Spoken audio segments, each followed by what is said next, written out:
Okay, let's call this episode Turning Dregs into Dreams. I kind of blew it on the planning front. I put together a crock pot earlier in the day, and guess what? It's not going to be done on time because I started too late.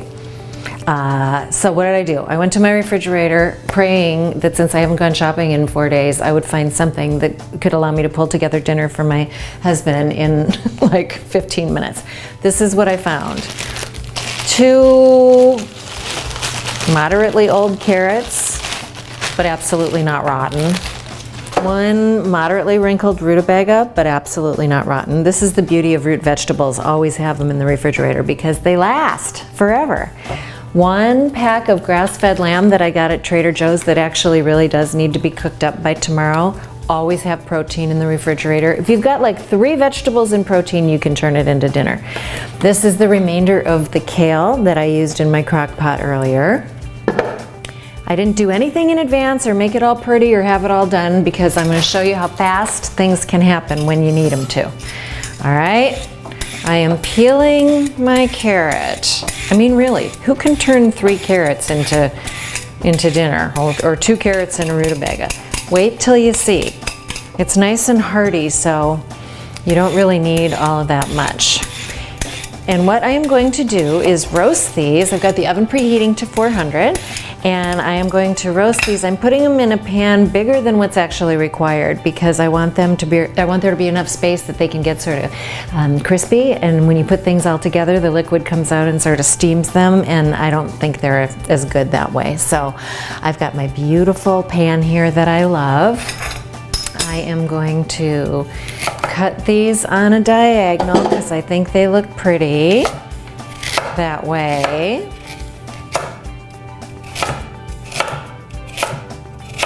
I love the colored carrots. I mean, all carrots are colored. The orange ones are great. These are rainbow carrots, and I think it's really pretty. Adds a little dimension.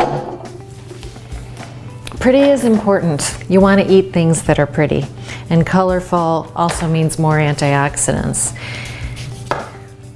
Remember that. Remember that for the test. Okay, I'm cutting off the round ends of my rutabaga. I am peeling it. It's actually a tiny bit soft. It's a little bit harder to peel when it is. But look, I'm doing fine. Once again, not always striving for total perfection. Okay, put it on the flat part, cut it into slices. Don't chop off your fingers, cardinal rule.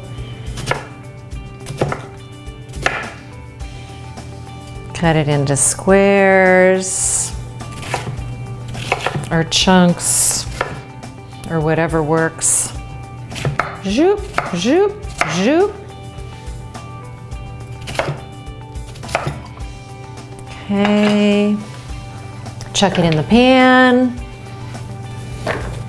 See, it's already starting to fill up.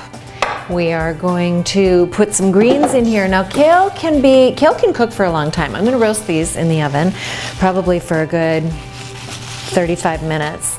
Kale can handle that because it's hearty, and actually it's a cruciferous vegetable. You might not feel great if you eat it raw. The more it cooks, the better, as far as I'm concerned. I'm going to chop this a little bit smaller than I would if it was going into the crock pot because I want it to be able to mix easily into these vegetables. Nobody really wants to have a huge hunk of kale that dominates everything else in the bowl. So I'm going to chop this up a little bit better. That's good. And then I am going to put a ton of olive oil in here. Now, let's talk about fat for a second. We've been trained to be afraid of fat. Healthy fats are good for you. When you're eating for SIBO, you can get hungry. You're not having a lot of carbs to balance things out. Fat is an antidote to that. The more fat that you have, the better you're gonna feel, the longer your meals will last.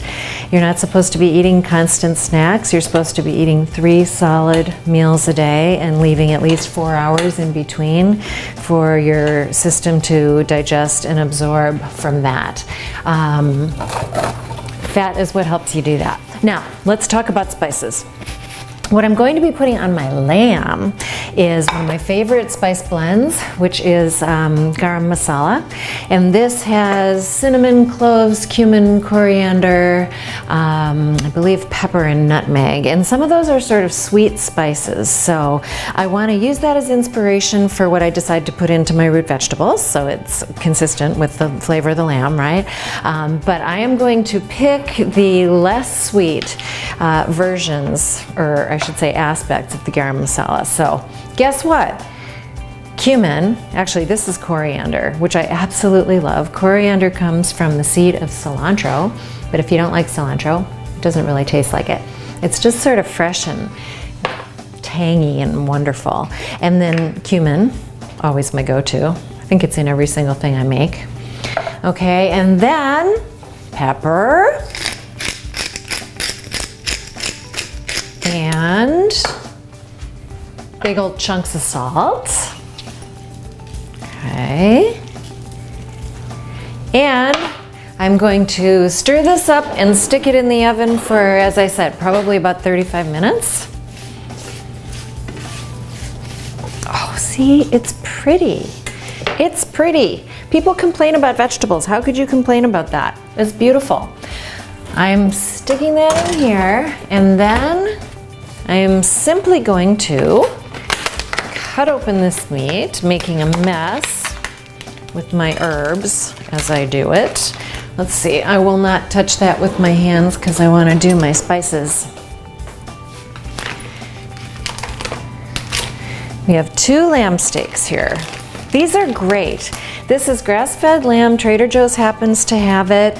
What is it? $11.49 a pound. This is 14 bucks. That might seem like a lot. It's serving 3 people. It's rich, especially when you combine it with those vegetables.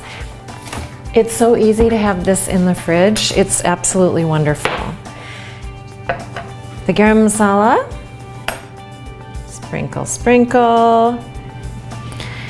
My salt, I don't want that big chunky salt for this, so I'm going to get out my Maldon sea salt, which is an absolutely beautiful salt. Oh look, this is chunky too, but it's more flaky. I think I can rub this in. I'm going to put some pepper on here. And I'm going to put some olive oil on here. Yummy. And then I'm going to schmutz it around with my hands and make sure that all of the meat is covered in spice. And I'm going to let this sit here for, I don't know, maybe 20 minutes so it can come to room temperature. Then I'm going to sear the heck out of it in a cast iron skillet to make it all nice and crunchy on the outside. I'm going to put it on top of those veggies. I'm going to serve it family style, and everyone's going to be very happy. I'll show it to you when I'm done. Okay, here's when the dregs become dreams. Here is my lamb that I seared in this cast iron skillet over here on medium high. When it's grass fed, you actually don't want to sear it as much as you would fattier meats because it can get tough pretty easily. So medium high for about 3 minutes on one side, 2 minutes on the next. I like it pretty medium rare, so does my family. You can cook it however you want. These are 3 portions worth of my veggies that my 2 carrots and rutabaga and kale. Can you hear that it's a little bit crispy, right? I really like that. However, I feel like they look a teeny bit dry. I'm an olive oil freak. I like to drizzle a little bit because I like it glistening. So I'm gonna do that. I've let this meat sit for about 5 minutes because you want the juices to redistribute so they don't flow out all over the board because you don't want to waste them, right? And I am going to cut it diagonally against the grain, which helps tenderize it a little bit. I'm really lucky that I have a family that likes lamb and just about everything else I make. Seriously. I don't make a whole lot of things that are separate just for me, and that makes life a lot easier. So, and you may find that people like things a lot more than they expect to, which really makes your life easier. If it's good, people like it. Okay, my dog is here smelling it again with her intense meat sniffer. All right, so I am going to lay these out. Oh, it's just pretty. And it smells good. And let's see. We will leave a little bit of this for later because it's much more fun to come back and get a little extra slice of something, right? You don't want it to all be gone. And then I feel the need to garnish everything. I just do. I think it's prettier. My mom used to do it. It actually adds more nutrients, right? There are minerals in parsley or cilantro or dill or whatever you have laying around that you can sprinkle on top. Adds that little pop of fresh flavor, and lamb is a little bit gamey, so parsley is a natural match for it, parsley and lemon. Come on, who does not want to eat that? That whole thing took about 15 minutes and it was made with the stuff I had in the fridge. Don't forget, you can always do it.